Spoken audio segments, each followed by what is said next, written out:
let's go into that topic of kindness and like what I believe about kindness and how I just think it. I think for the most part, none of it is like real genuine, and it's just like always used just as a tactic to gain some type of leverage over somebody, no matter what it is. And if I had to think about myself being kind, I had to think back in retrospect about kind things that I've done. Like I don't do it like on purpose.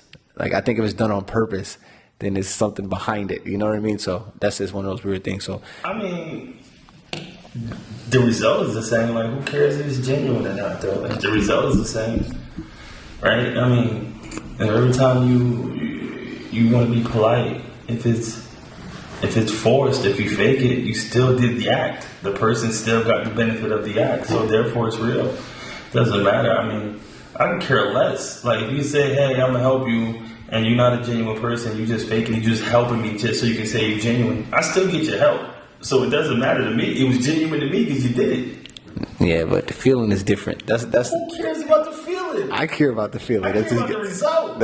I get what you're saying, but all right. Well, give me an example of. Okay, you said somebody helps you, so they're gonna help you move. Nobody's gonna help you with nothing really difficult if they're not like kind, like something like that. Yeah, they help you with something. All right, put it this way. Now you talk about quality That's of about help. yeah. It's different. You see where I'm going with this? Because there you go with the shit. Because we talked about like someone helping you paint or helping you move. Like we talked about the type of help you're gonna get. Right. If somebody helping you with something that's fairly easy for them. So it's just you set yourself up for some manipulation somewhere else down the line. They done did some shit for you that's real easy, and now when they go ahead and cash in on what they did for you, it's gonna be something extremely hard. I guess you also gotta consider the quality of help you're gonna get from the person you're asking. You should know who you asking for if you're asking for help. Right, but like I said, true kindness is really. I mean, I think it's like some people out there. I think it's a really small percentage of people, but I think it's some people who genuinely find fulfillment in helping others. I don't think it's a lot of those people though, but I think there are those people out there. Or maybe even if it's not like maybe it's subconscious. Like maybe you're being kind because subconsciously, like you're like you want something else in the end somewhere else and along the way. Like that's all I'm concerned about. Like, is there any kindness like they say in the Bible? Like, does that kind of a kindness exist? What do you mean? Like they say in the Bible? Like like one piece of bread you share it with everybody. I think that's unrealistic. No, I'm just saying it's just I don't know. I mean, I'm quite sure. If we search the planet up, there's some people who only have 2 slices of bread in their house, and a stranger walks in, and they might give that stranger a corner of that bread. Like, I'm quite sure there are those people, probably far and few in between. But I think people like that is a minority. Did you see the episode of South Park about coronavirus and COVID-19? Did you watch that? No, I didn't get a chance to. I'm gonna watch it today though. But I've seen all the clips, so that's why when you mentioned it to me, I knew Tolkien was getting shot. I knew he was going to get shot. If you didn't watch that, I want you to go ahead and watch that. I don't know what it's called. Yeah, if you're not you should watch it because it's just funny. It's funny how quick. Like I think all of this, everything in the media, I think all of it is bullshit. It's funny how quick we can make fun. And like I was sitting there laughing, but it's funny how quick we can make fun of events that are supposed to be so tragic. And we're just making fun of it. Like real quick, just like that. That's how America works. We just make fun of it. That's just so funny to me. And it's less serious because we're making fun of it. Because if it was so serious, something like that shouldn't have been aired. But I still laugh. It was funny. But what part of it is not serious though? Like that's the what part. So the little black kid in the cartoon was shot by the police, and then it was like almost totally dismissed. Correct.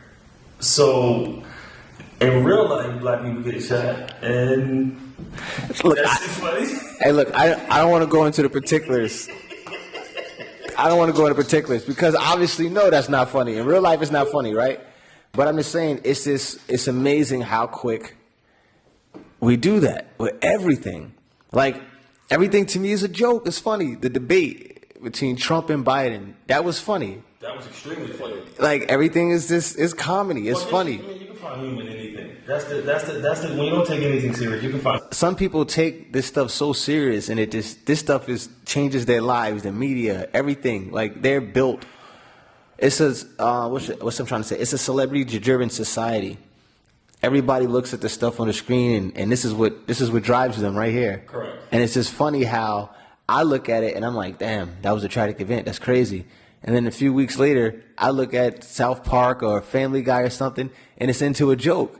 And millions of people keep watching it, obviously, because it's on the screen. It is a joke. People are just driven by the media, and none of it is serious. To me, none of this stuff is serious. I mean, none of it's real. Maybe that's what it is. Maybe the media and the cartoon is so closely related that all of it is fake. So maybe that's why it's all funny. Yeah, man. I found that interesting, to say the least, when I saw that clip of the cartoon. I was like, wow. As a black man, am I supposed to like be able to laugh and find that funny? Yeah, because that shit was funny. Yo, hey look, like I just feel like, you know what, and this is the type of stuff I'm gonna be putting out now.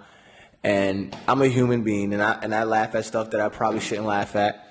But I just thought that was really creative. I don't even watch South Park. I thought that was really creative, and I'm like, wow, this is crazy. This is crazy. They were talking about the police. They're like, oh, since we can't get one job right, this is our last chance. They got to teach the students. And they still do that wrong. Oh, man. Funny. Tell me about your one wheel and how the content that you're putting out. The most interesting thing about that, I think, is the places that it takes me and the people you meet. I mean, because today I'm in Kenilworth in a park that I've never wouldn't have driven through. So I think that's pretty fun. The fact that, I think I told you this before, the fact that you have something that you do, and I actually like, where you at? You over there by yourself? I was like, wow. You know, I got a freaking, and so do you, but I have a family. I'm always looking to do something with somebody, but I need something to do for Ronald. That's why I was actually like, would the gym be the same thing as doing that? And I'm like, nah, that's not the same. I want my own thing. Yeah, it's not the same. I want my own thing. Like, well, you weird, bro. You gotta find out what your thing is. I don't know. I mean, could this be it? Like this? Nah, it gotta be something else, right? Everybody has their thing. I just found that cool. Like, damn, you out there in the morning time? Like, that's good. Cause I'm always up in the morning. Like, yeah, I got up there like 7 o'clock. I was up there. Unless I'm working, you know, I get up on the weekend and I'm like, damn, I still wake up, but I use that time to this bullshit. Like, I need something. Yeah, I gotta fill it with something dope. Speaking of work, how is everything at work for you? How do you like work? Was that a loaded question? No, I'm just asking a question. Like, how do you like work? How do you like work? How do you look at work? How do you view your job? Your 9 to 5. How do you view it? It gets me through the day to when I can get out of work to where I can actually begin my day. See, I think that's actually the wrong way to think. Yeah, I think you're supposed to excel at your job because. Whoa. Yeah. Who never said I didn't excel? Like, I never said. Okay. I'm doing what I do. Let's just be. Damn, why'd you get so upset? Like, damn. You made it seem like, oh, yo, I'm doing my job. I got 8 hours. As soon as the 8 hours is over, I'm out. And then my day really going to start. Well, I have a lot of things that I like doing within a day that's outside of work. So, like, you know, obviously, once you get out of work, you're looking to hurry up to actually start doing something that you want to do. Right. That you enjoy. Mm-hmm.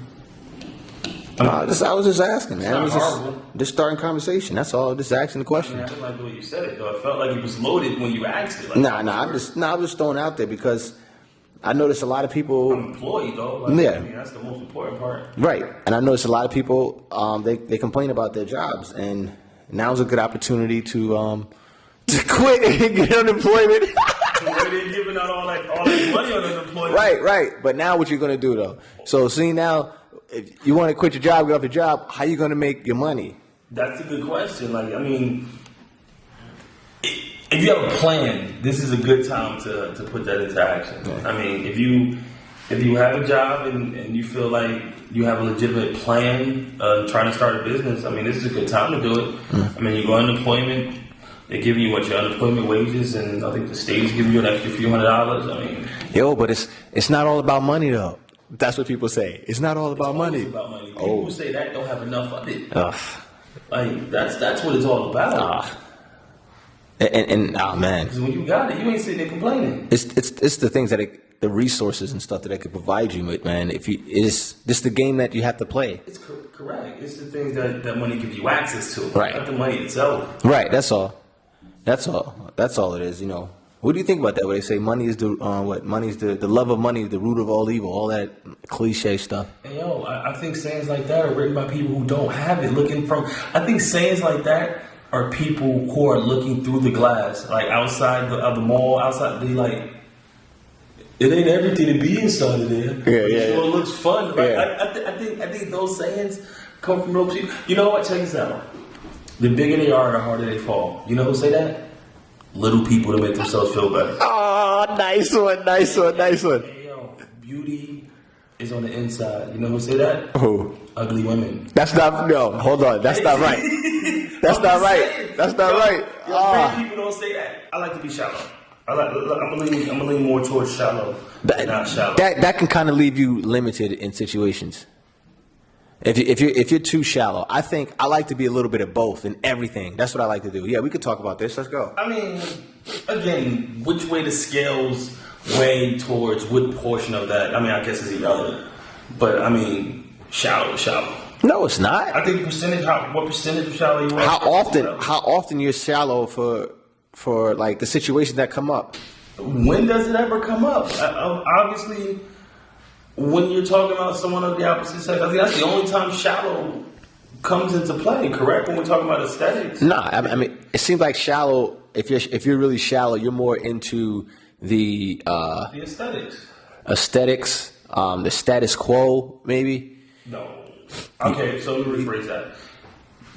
When I use the term shallow, I'm only referring to appearance, outward appearance, and aesthetics. Okay, then yeah, I'm not shallow. Not at all. So that's. I have a little bit of shallow in me. Okay, so again, that goes back to it doesn't matter how much you have in you. You shallow. No, that's well. You have shallow in you. You have shallow in you. You 1% black. You all black. Like we can't figure out how much of it makes you shallow.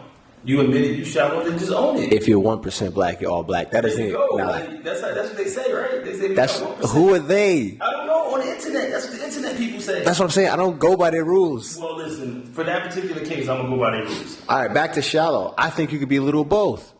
Like, what are we talking about here? If we're talking about just relationships with people, We started by saying, beauty is only skin deep. We started by saying, beauty is in the eye of the beholder, and I said that's only said by ugly people. yeah, that's not true. And I said, yeah, because good-looking people don't say that. Good-looking people have to say that.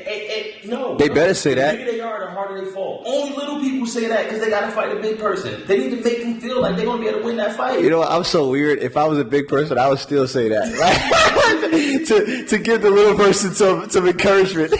I'd be like, yo, come on, man. Don't worry about me. The bigger they are, the harder they fall. With that said, that saying ain't true.